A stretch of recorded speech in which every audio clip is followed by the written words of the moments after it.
కంటికి కనబడినటువంటి దూరంగా మనుషులకు వెళ్ళిపోయి బ్రతుకుదామని చెప్పి జీవితంలో ఎన్నో నిర్ణయాలు తీసుకుంటారు. నమ్మినటువంటి మనుషుల వలన మనము ఎదురు చూసింది మనకు జరగనప్పుడు, కానీ ఆయన కన్నులు లోకమంతటా సంచరిస్తూ ఉన్నాయి ప్రియులారా. కాబట్టి నీవున్న ప్రతి పరిస్థితిని ఎరిగినటువంటి వాడు. మనం దేనికి భయపడాలో దేనికి భయపడకూడదో కూడా తెలుసుకోవాలి. అది మనం గ్రహించాలి.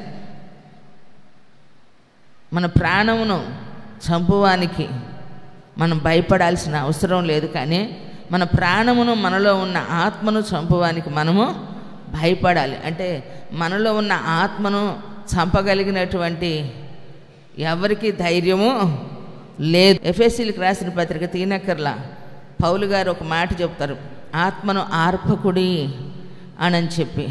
కాబట్టి దేవుని యొక్క ఆత్మ మనలో ఉన్నప్పుడు దానిని మనలో నుంచి బయటికి తీసుకొచ్చేదానికి, మనం అనుసరించే సత్యాన్ని మనం విడిచిపెట్టేదానికి, మనం నమ్ముకున్నటువంటి దేవుని గూర్చినటువంటి అంటే ధైర్యం లేకుండా బ్రతికేదానికి ఎన్నో రకాలైనటువంటి పరిస్థితుల్ని సైతాన్ మన ఎదుటికి మనుషుల రూపంలోనే తీసుకొస్తూ ఉంటాడు. వ్యతిరేకమైనటువంటి పరిస్థితులు, వాటి మధ్యలో ధైర్యం కలిగిన వారిగా మనం నిలబడగలగాలి అని అంటే ఆత్మను ప్రాణమును చంపడానికి మీరేం చేయాలి? భయపడాలి అని అంటే జాగ్రత్త పడి ఉండాలి. ఒకే ఒకదానికే భయపడుడి అని చెప్తూ ఉన్నాడు. దేవునికి మహిమ కలుగునుగాక. చూడండి ప్రియులారా, ఈ ఆధ్యాత్మికమైనటువంటి జీవితం ఒక రణరంగం లాంటిది. ఒక యుద్ధ భూమిలో మనము ఉన్నాం. యుద్ధానికి వెళ్ళినటువంటి వాడు సైన్యంలో ఏమని తను తాను కాపాడుకోవటానికి యుద్ధం చేయాలి ప్రియులారా. తన దేశానికి విజయాన్ని తీసుకొచ్చేదానికి యుద్ధం చేయాలి. కాబట్టి యుద్ధంలో నేర్పరితనం లేకపోతే ఓడిపోవటం అన్నా జరిగిద్ది, రెండవది చనిపోవటం అన్నా జరిగిద్ది. ఒక ఉన్నతమైనటువంటి పేరు ప్రఖ్యాతులు కలిగినటువంటి వ్యక్తిగా, దేశానికి ఒక చిరస్థాయిగా, నీవు చెరగని ముద్రగా, నీవు ఒక మంచి చిరునామాగా నువ్వు నిలబడగలిగిన వ్యక్తివిగా ఉండాలి. పేరుగాంచినటువంటి వ్యక్తివిగా సమాజం నిన్ను గుర్తుపట్టే విధంగా ఉండాలి అంటే ఈ యుద్ధంలో పోరాడేటువంటి ఈ పోరాటంలో ఎక్కడా నువ్వు రాజీ పడకూడదు. లోకంలో ఉన్నటువంటి పరిస్థితులు ఎలానో ఆధ్యాత్మికమైనటువంటి జీవితంలో కూడా నీవు ఒక ఆశీర్వాదకరమైనటువంటి వ్యక్తివిగా క్రైస్తవ ప్రపంచానికి ఒక మంచి దిక్చూసిలాగా, అంటే ఒక చుక్కానిలాగా దేవుని సన్నిధిలో నీవు ఉండాలి అని అంటే దేవుని వాక్యాన్ని బట్టి నీకెంతో ధైర్యం కావాలి. రోజు దేవుని గూర్చినటువంటి బలం ఎంతో కావాలి. శరీరానికి బలం కోసం ఎన్నో రకాలైనటువంటి ఆహార పదార్థాలను, బలమైనటువంటి వాటిని మనం శరీరానికి తీసుకుంటూ ఉన్నాం.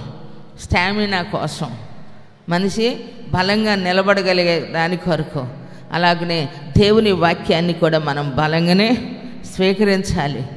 అంత తేలిగ్గా మనము దేవుని గూర్చి, దేవుని రాజ్యాన్ని గూర్చి, ఏమని సంఘాన్ని గూర్చి, ఒక విశ్వాస జీవితాన్ని గూర్చి అంత తేలిగ్గా తీసుకోకూడదు.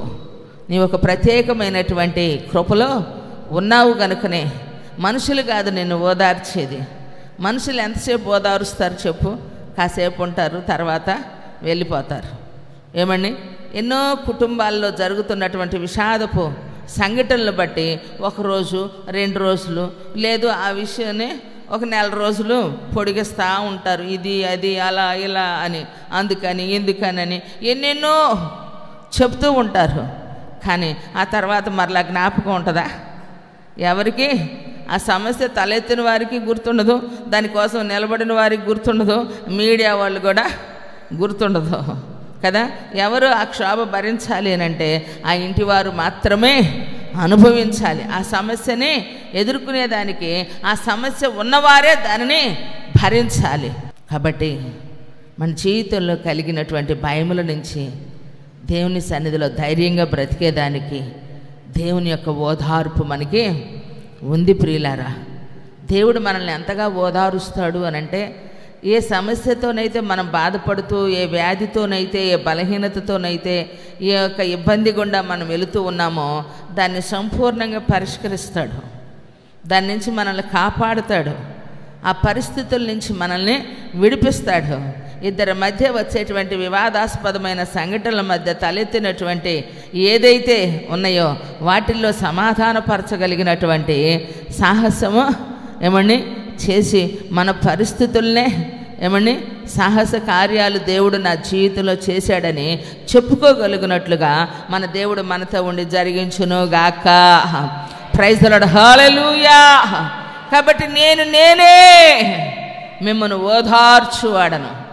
కాబట్టి ప్రతి పరిస్థితిలో నేను మిమ్మల్ని ఓదారుస్తాను. కాబట్టి దేవుడు ఏమంటున్నారు చూడండి ప్రియులరా, చక్కని మాట. చనిపోవు నరునికి, తృణమాత్రుడగు నరునికి నీవు ఎందుకు భయపడదు. మరి మనం భయాలు ఎందుకండి?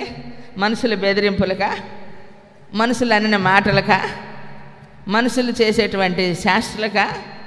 ఏమండి, ఎవరికి నువ్వు భయపడి దూరంగా వెళ్ళిపోతావు? ఎవరికి భయపడి నువ్వు చచ్చిపోతావు? ఎవరికి భయపడి నిన్ను నీవే వెలేసుకుంటావు? ఒకసారి ఆలోచించండి.